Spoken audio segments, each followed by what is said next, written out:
नमस्कार, आप देख रहे हैं टोटल न्यूज। आपके साथ मैं हूं सौरभ जौहरी। सीधे रुख करेंगे हरियाणा के मुख्यमंत्री मनोहर लाल संबोधित कर रहे हैं। क्या कुछ कह रहे हैं सुनवाते हैं। तमाम बातें उन्होंने अंबाला में कही हैं। क्या कह रहे हैं सुनिए। दीपक का निशान है।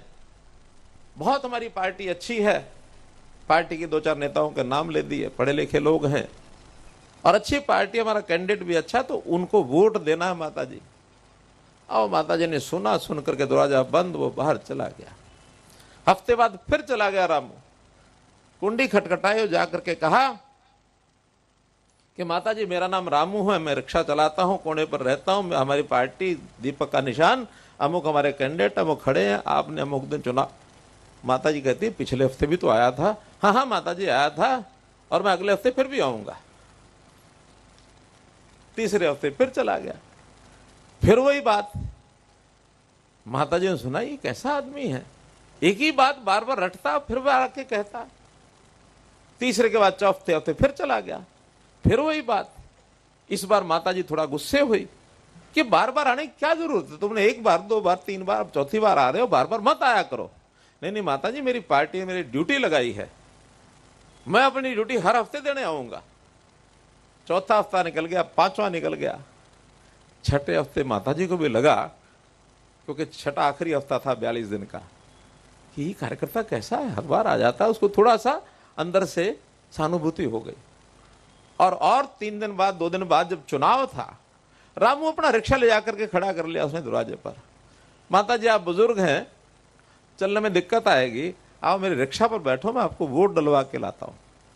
माता जी बैठ गई रिक्शा पर और रास्ते में जब जा रहे थे रिक्शा चला के, फिर वही माता जी मेरा नाम रामू है, मैं रिक्शा चलाता हूं, कोने वाले घर में रहता हूं, मैं दीपक हमारा निशान, हमारी पार्टी ये नेता ये।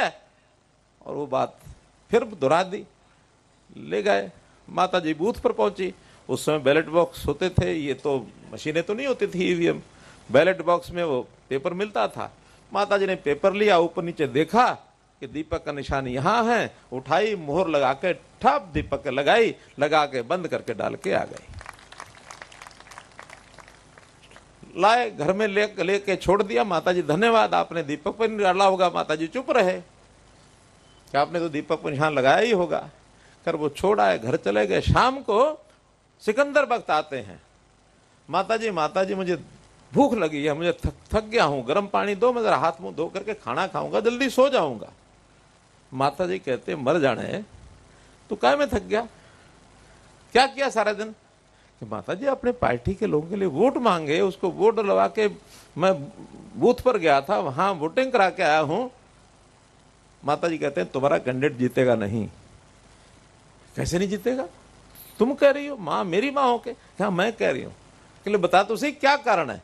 कि ये कारण है कि तेरी मां आज दीपक के निशान पर मोहर लगा करके वोट दे के आई है, इसलिए तेरा कैंडिडेट नहीं जीतेगा। मां ऐसा क्यों किया?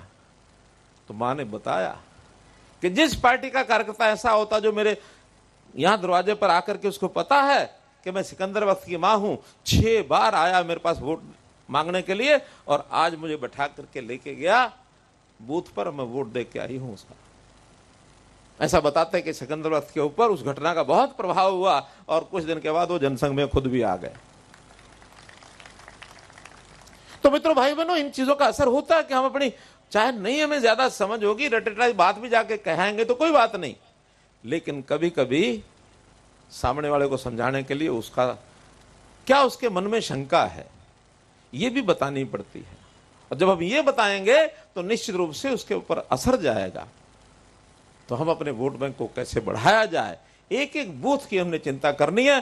बूथ जीता तो समझो, बूथ जीता चुनाव जीता। और चुनाव के आखिरी 2 दिन, वो कहते हैं ना कत्लेआम की रात है, कहते हैं ना, कहावत है, वही कत्ल की कत्लेआम की बात है, वो कहावत है, कोई हमारे लिए कत्ल वतल नहीं है, लेकिन कहावत का मतलब यह है कि वो रात, वो दिन सजग रहने के दिन है। बहुत उतार चढ़ाव आते हैं, बहुत गलत हथकंडे भी अपनाए जाते हैं। उस समय भी कार्यकर्ताओं को दिन और रात अपनी ड्यूटी देनी है। ये हमारी खेती है, इस खेती को हमने पकाया है, उसको समय पर काटना भी किसान का जैसे काम होता है, उसको घर में लाना भी काम होता है। तो उस खेती को हम ठीक से पकी हुई फसल को घर में ला सकें, ताकि हम अपने वोट को ईवीएम में पहुंचा करके और रिजल्ट तक अपने को ढिलाई नहीं बरतनी है। किसी प्रकार का कोई ओवर कॉन्फिडेंस अगर आ गया तो बड़ी कठिनाई में हम फंस जाएंगे। कुछ लोग कहते हैं कि मोदी जी के होते हुए क्या जीते पड़े हैं जी, मोदी जी है तो समझो 10 की 10 जीत गए जी। मैं अगर ये मान भी लूं कि 10 की 10 सीटें जीतेंगे, लेकिन आपके लिए जीत हार, आपका अपना बूथ, आपका नाम शक्ति केंद्र, वो अगर जीते हैं तो समझो सब जीत पक्की आपके नाम लिखी जाएगी। वरना 10 की 10 जीतने के बाद भी जीत का श्रेय आपका बूथ हार गया तो आपको जीत का श्रेय नहीं मिलेगा। इसकी जानकारी सब रखते हैं। हर एक कार्यकर्ता के ऊपर उसकी सुपरविजन करने वाले मेरे ऊपर भी हैं। आज मैं यहां कुछ बोल रहा हूं या मैं कुछ काम कर रहा हूं, किसी को पता नहीं, ऐसा नहीं है। कल ही मोदी जी का सुबह से फोन आया मुझे 8:30 बजे सुबह। मैं गाड़ी में बैठा था, कहीं जा रहा था, मेरे पीए ने कहा कि दिल्ली से फोन आया है। वो अननोन कॉलर आईडी होती है तो पता लग जाता है कोई महत्वपूर्ण फोन है। वहां से फोन आया कि पीएम साहब बात करेंगे। मैंने कहा ठीक है। सब उतारे गाड़ी में से, बात सुनी। एक ही बात, क्या स्थिति हरियाणा की? मैंने कहा बढ़िया है। 10 सीटों में से कितनी अच्छी है, कितनी मध्यम है, कितनी कमजोर है। मैंने कहा जी एकदम विश्लेषण तो मैं करके इस समय फोन पर क्या बताऊं, लेकिन एक विश्वास दिला रहा हूं कि हम 10 की 10 सीटें जीत करके आपकी झोली में डालेंगे। कल सुबह 8:30 बजे की बात। तो ऊपर भी सब चिंता हर एक को है, हर सीट की है, हर प्रदेश की है। तो वही चिंता हम सबको भी अपने अपने दायित्व के हिसाब से करनी है। और निश्चित रूप से हम इस बीड़े को आगे बढ़ाएंगे, उठाएंगे। तो जो काम अभी बचे हैं अगले कार्यकाल में वो भी हमको करने हैं।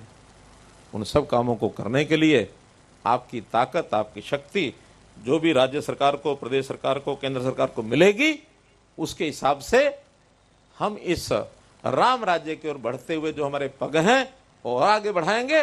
और एक भविष्य में एक अच्छे प्रदेश की, एक अच्छे भारतवर्ष की, एक भव्य भारत की ये हम कल्पना जो कर रहे हैं उसको पूरा होता देखेंगे। आज के इस अवसर पर मैं इस मंच से, अंबाला के इस मंच से पूरे प्रदेश के सब कार्यकर्ताओं को सभी 10 की 10 लोकसभा क्षेत्रों के जीतने की कामना करते हुए, सबका आभार प्रकट करते हुए बहुत बहुत धन्यवाद करता हूं। बहुत बहुत धन्यवाद।